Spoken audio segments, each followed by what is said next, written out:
Hello, fans, collectors, investors, welcome back to Iconic Baseball. Iconic Al here, and I'm excited to jump back into the countdown at number 45.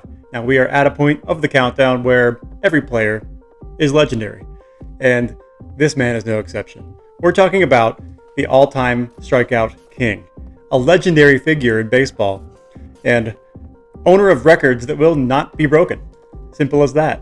He is a mythical figure, a guy that I grew up watching in the twilight of his career. I remember being a kid and watching this man get his 7th no-hitter and his 5,000th career strikeout. Numbers that we can't even fathom these days. And it's going to be a lot of fun to go through some of these legendary clips. Most baseball fans remember this incident. Here's Ventura, RBI single in the first. Watch out. Look at this.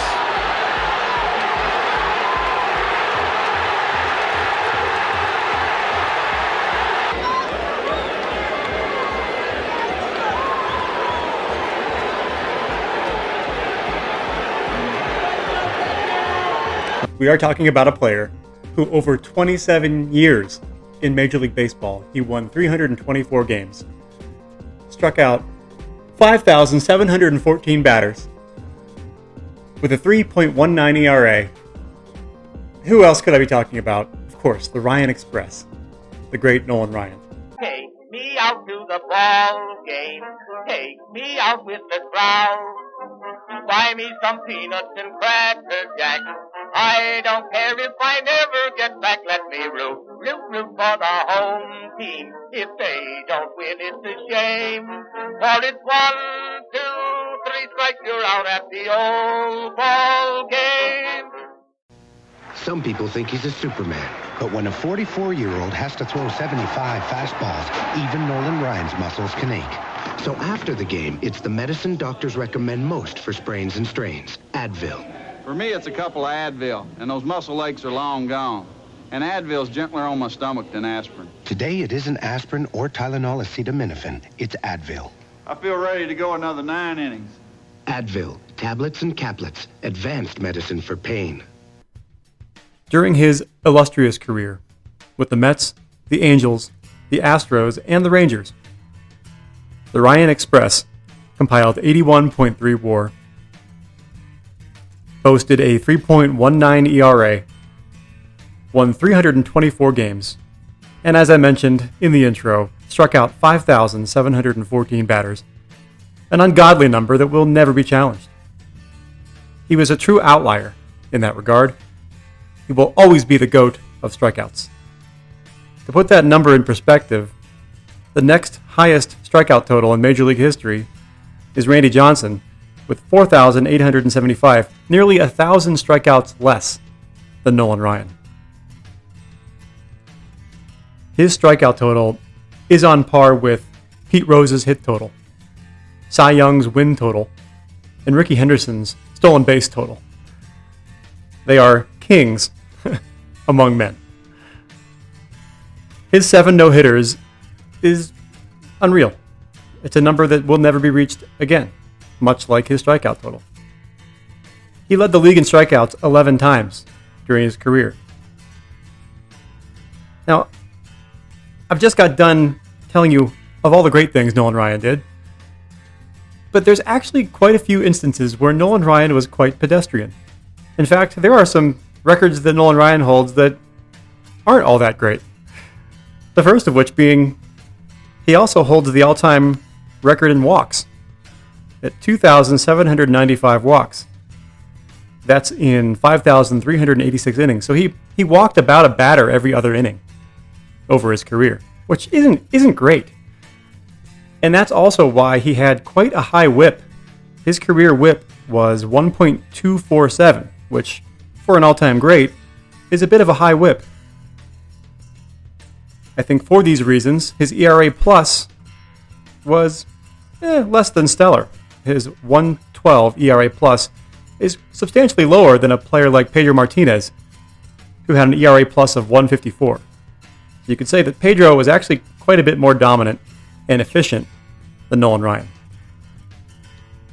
Nolan Ryan never won a Cy Young Award. You could argue that he should have won a couple, and he got robbed a couple times. But Nolan Ryan never won a Cy Young Award. He also had very limited postseason experience, and he lost nearly as many games as he won. Now, this is largely a function of him playing on a lot of bad teams throughout his career. His career record of .324 and .292 is reflective of just how subpar the teams he was playing on and how poor the run support was over his career, which is a bit sad. You wish he would have gotten more chances in the postseason over his career. The one time he pitched in the World Series, he was a reliever still. It's only his second year in the league, and he only threw 2 1/3 innings of scoreless baseball in the 1969 World Series, a series in which the Mets would go on to win. So he does have a World Series ring. But over a 27-odd year career, he only pitched 58 postseason innings. So very, very little postseason exposure or postseason opportunities for Nolan Ryan throughout his career. So just kind of an odd career for Nolan Ryan. Of all the great things he did, there are equally as many head-scratching things. The number of games he lost, the high whip, the high walk total, minimal postseason exposure. So it's kind of a weird career that Nolan Ryan had, but he, as I said in the intro, is a freak.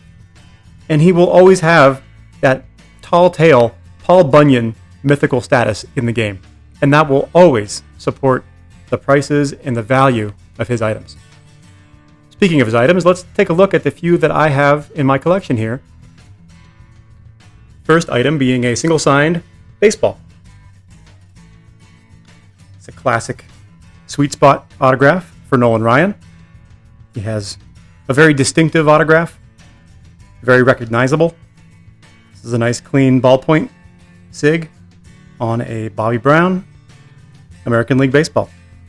I've had this for over 20 years. Recently got it certified by Beckett, just for peace of mind. It is very easy to obtain Nolan Ryan signed baseballs.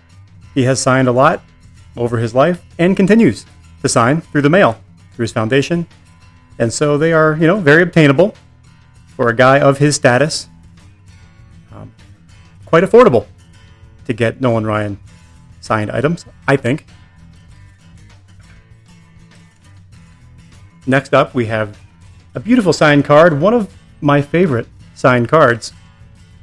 An 87 Topps Nolan Ryan autographed card. Shows him on the Houston Astros, and I just love the look of this card and how the autograph was placed. Just perfectly in sort of a lighter portion of the card.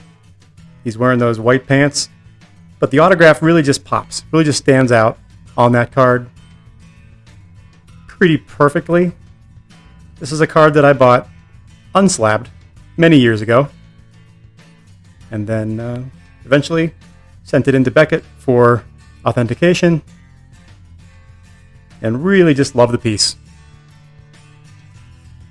Looks really good in a slab. And the cards that I have for Ryan are cards that I remember from my childhood. I grew up in the 80s and 90s, and these were among the first sets, the first packs that I remember collecting. Most notably, the 89 Topps was one of the first packs I remember buying, and the 90, of which Nolan Ryan was featured in this set as card number 1. And I remember buying packs and packs and packs of 90 Topps. And Nolan Ryan was heavily featured in this set because the year before he had just achieved his 5,000th strikeout. So this is card number 1. And anybody that remembers this set remembers card number 2. He was featured on the Mets. Card number 3. He was featured on the Angels. Card number 4. He was featured on the Astros. And card number 5 in the set on the Rangers. All honoring that 5,000th strikeout. A number that he and he alone will be the only one to achieve that number in Major League history. So I thought that was kind of a cool set to feature Nolan Ryan in, and this card has always had a special place in my collecting life, just remembering it from when I was little. And so a few years ago, I was cruising eBay. I came across a PSA 10 of this card, and the nostalgia bug got me. And I thought, you know what? If I'm going to own a really nice graded Nolan Ryan card, this is the one that really, nostalgia-wise, I connect with the most. I don't remember when he played with the Angels or the Mets. I wasn't around. So I've chosen to invest in more my era. My era of Ryan. Now, I'm not opposed to owning the 1968 Topps Ryan Rookie. It is one of the most iconic cards in the hobby. It is also extremely high population and extremely highly priced. So it's a card that I've been watching over the past few years, but it still seems a bit pricey to me. And at the right price, I could see pulling the trigger on a Ryan Rookie one of these years. But I think given the high population, there are over 14,000 graded by PSA, and a PSA 5 will still set you back over $1,000. A PSA 4 still in the $700 range. So it's still a pretty pricey card even in mid-grade.